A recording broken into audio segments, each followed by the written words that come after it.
Hello friends, आपका prep smart hub में स्वागत है। जीएफआर सीरीज के इस वीडियो में आज हम जीएफआर के रूल 168 एवं जीएफआर के रूल 169 को कवर करेंगे। जीएफआर के रूल 168 में कंटेंट ऑफ बिडिंग डॉक्यूमेंट के बारे में पढ़ना है और 169 में मेंटेनेंस कॉन्ट्रैक्ट के बारे में पढ़ना है। चलिए वीडियो की शुरुआत करते हैं और सबसे पहले रूल 168 को देखते हैं। कंटेंट ऑफ बिडिंग डॉक्यूमेंट को देखते हैं, यानी बिडिंग डॉक्यूमेंट का क्या क्या कंटेंट रहेगा, बिडिंग डॉक्यूमेंट में क्या क्या कंटेंट आएगा, इसको हम 7 चैप्टर में डिवाइड कर सकते हैं जीएफआर के हिसाब से। तो इसका जो पहला चैप्टर है उसमें इंस्ट्रक्शंस टू बिडर के बारे में मेंशन रहेगा। तो इंस्ट्रक्शंस, क्या क्या इंस्ट्रक्शंस जो है बिडर को देंगे, तो जो बिडर को इंस्ट्रक्शंस देंगे उसमें रहेगा डिटेल्ड गाइडेंस रहेगा। क्या रहेगा? डिटेल्ड गाइडेंस रहेगा। बिडर के लिए डिटेल्ड गाइडेंस रहेगा फॉर प्रिपरेशन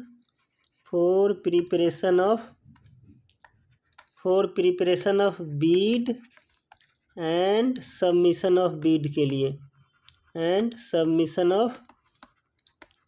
के लिए क्या होगा? डिटेल्ड गाइडेंस दिया रहेगा। जो फॉर्मेट होगा, ठीक है, जो भी फॉर्मेट होगा बिड डॉक्यूमेंट के साथ उसको किस तरह से फिलअप करना है और बिड डॉक्यूमेंट को किस तरह से साइन करना है उसके बारे में भी क्या रहेगा? डिटेल्स दिया रहेगा। इसके अलावा क्या रहेगा? डेडलाइन दिया रहेगा। Deadline for submission of Beed, यानी बीड के सबमिशन का डेडलाइंस दिया रहेगा। इसी में जो बीडर है उसका क्या क्वालिफिकेशन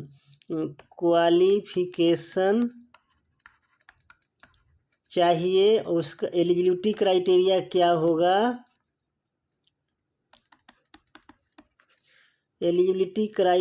क्या होगा, वो भी इंस्ट्रक्शंस टू बीडर वाले चैप्टर में मेंशन रहेगा कि बीडर का क्या क्वालिफिकेशन होना चाहिए, क्या एलिजिबिलिटी क्राइटेरिया होना चाहिए। बेसिकली जो है इसमें क्वालिफिकेशन और एलिजिबिलिटी क्राइटेरिया में क्या होगा, जैसे हम बोलेंगे कि कम से कम जिस फील्ड में हम चीज़ों को एक्वायर करना चाह रहे हैं उस फील्ड में कम से कम 3 साल का जो है ना बीडर को एक्सपीरियंस होना चाहिए काम एग्जीक्यूट करने का, और उसका टर्न ओवर जो है सालाना इतना होना चाहिए। तो ये सारी चीज़ें जो है ना, ये इंस्ट्रक्शंस टू बीडर का जो हम बनाएंगे तो उसमें क्या रहेगा? मेंशन रहेगा। ठीक है, आगे बढ़ते हैं और हम दूसरा चैप्टर देखते हैं। दूसरा चैप्टर में है कंडीशन ऑफ कॉन्ट्रैक्ट। दूसरा चैप्टर में क्या है? कंडीशन ऑफ कॉन्ट्रैक्ट है, यानी क्या क्या कंडीशन, कॉन्ट्रैक्ट का क्या क्या कंडीशन रहेगा वो दूसरा चैप्टर में मेंशन करना पड़ेगा। तो क्या कंडीशन ऑफ कॉन्ट्रैक्ट वाले जो चैप्टर है उसमें क्या क्या मेंशन रहेगा डिटेल में? तो डिटेल में जो मेंशन रहेगा स्कोप ऑफ वर्क। क्या रहेगा? स्कोप ऑफ वर्क, कि बीडर को क्या काम करना है उसके बारे में, क्या टास्क रहेगा उसके बारे में मेंशन रहेगा। फिर जो है इसमें पेमेंट टर्म्स के बारे में मेंशन रहेगा, यानी पेमेंट किस किस तरह से होना है। ठीक है, उसके अलावा जो कॉन्ट्रैक्ट है, कॉन्ट्रैक्ट का टेन्योर कितने दिन का रहेगा, 2 साल का रहेगा कि 3 साल का रहेगा, वो भी कंडीशन ऑफ कॉन्ट्रैक्ट में मेंशन करना पड़ेगा। उसके बाद इसमें वारंटी और गारंटी का जो क्लॉज है वो भी इसी में मेंशन रहेगा। ठीक है, उसके अलावा इसमें टर्मिनेशन क्लॉज भी रहेगा, अगर काम ढंग से नहीं होगा, ठीक है, तो टर्मिनेट भी किया जा सकता है। ठीक है, उसके अलावा इसमें फोर्स मेज्योर भी रहेगा। क्या रहेगा? Force majeure. मान लीजिए कुछ ऐसा सिचुएशन आ गया है जो बीडर के कंट्रोल से बाहर है, उस कारण से अगर जो है टाइम जो है ना एक्सटेंड होता है तो वो जो है ना उसको जो है क्या करेगा? माफ़ कर दिया जाएगा। ये फोर्स मेज्योर में आएगा। ठीक है, तो फोर्स मेज्योर भी रहेगा इसमें। और कुछ किसी तरह का अगर कुछ डिस्प्यूट होता है तो उसको किस तरह से जो है हल किया जाएगा, डिस्प्यूट रिजोल्यूशन, वो भी जो है इसमें मेंशन रहेगा कंडीशन ऑफ कॉन्ट्रैक्ट में। तो कंडीशन ऑफ कॉन्ट्रैक्ट जो दूसरा चैप्टर है उसमें क्या क्या रहेगा, scope of work, payment terms रहेगा, कॉन्ट्रैक्ट टेन्योर रहेगा, वारंटी गारंटी रहेगा, टर्मिनेशन क्लॉज भी रहेगा, फोर्स मेज्योर रहेगा, डिस्प्यूट रिजोल्यूशन रहेगा, ये सारी चीज़ें होंगी।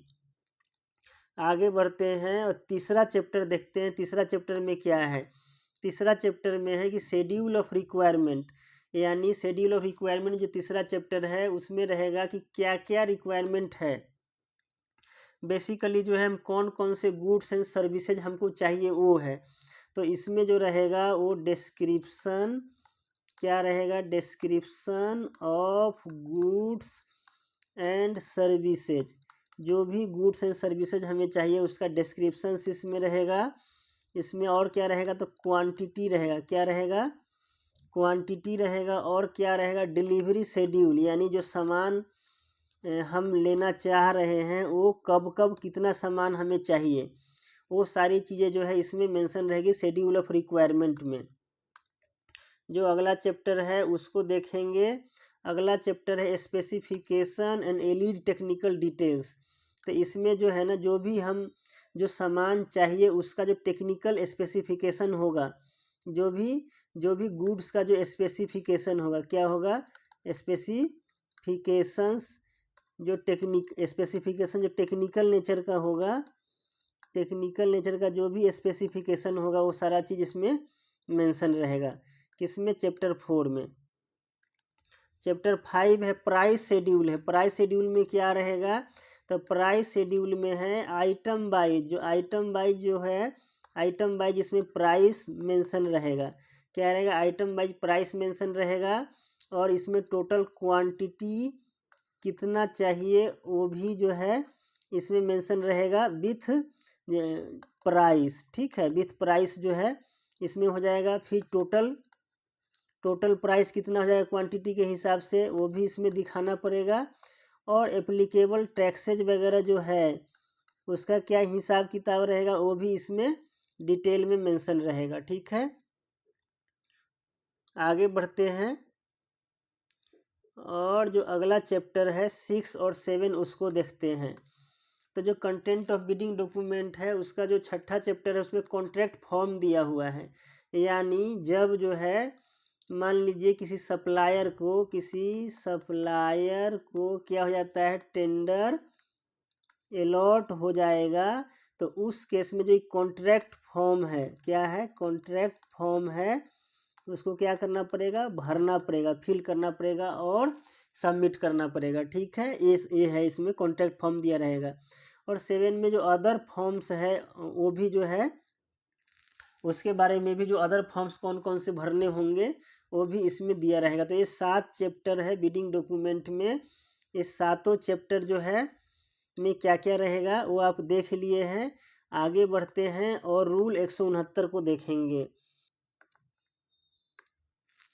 रूल 169 में मेंटेनेंस कॉन्ट्रैक्ट के बारे में पढ़ना है। किसके बारे में पढ़ना है, मेंटेनेंस कॉन्ट्रैक्ट के बारे में पढ़ना है। तो सबसे पहले देखेंगे कि मेंटेनेंस कॉन्ट्रैक्ट की ज़रूरत कहाँ कहाँ पड़ेगी। तो जो रिक्वायरमेंट है, इसका जो रिक्वायरमेंट है मेंटेनेंस कॉन्ट्रैक्ट का, वो होता है sophisticated and high value, sophisticated and high value equipment होगा, ठीक है, उसमें मेंटेनेंस कॉन्ट्रैक्ट का रिक्वायरमेंट होगा, ठीक है। सोफिस्टिकेटेड एवं हाई वैल्यू इक्विपमेंट हो गया, और जो है मशीनरी हो गया, कोई मशीनरी हो गया, ठीक है। तो उसके भी मेंटेनेंस के लिए मेंटेनेंस कॉन्ट्रैक्ट जो है क्या करना पड़ेगा, हमें क्या करना पड़ेगा, हायर करना पड़ेगा। अब ये है कि मेंटेनेंस कॉन्ट्रैक्ट जो है या तो जो सप्लायर ऑफ गुड्स है उसको दे सकते हैं या किसी थर्ड पार्टी को भी दे सकते हैं।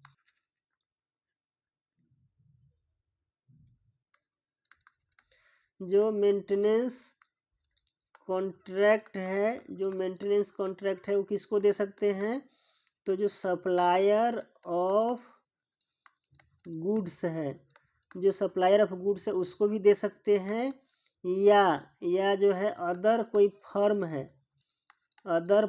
है उसको भी दे सकते हैं।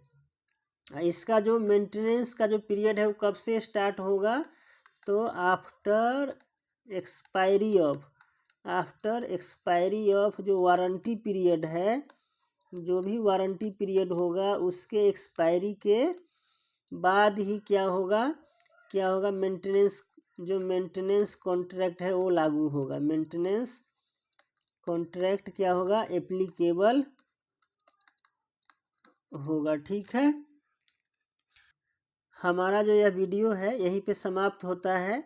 आशा करते हैं आपको वीडियो अच्छा लगा होगा। वीडियो अच्छा लगा है तो इसको लाइक एंड सब्सक्राइब करें, वीडियो को शेयर करें। वीडियो को देखने के लिए बहुत बहुत धन्यवाद।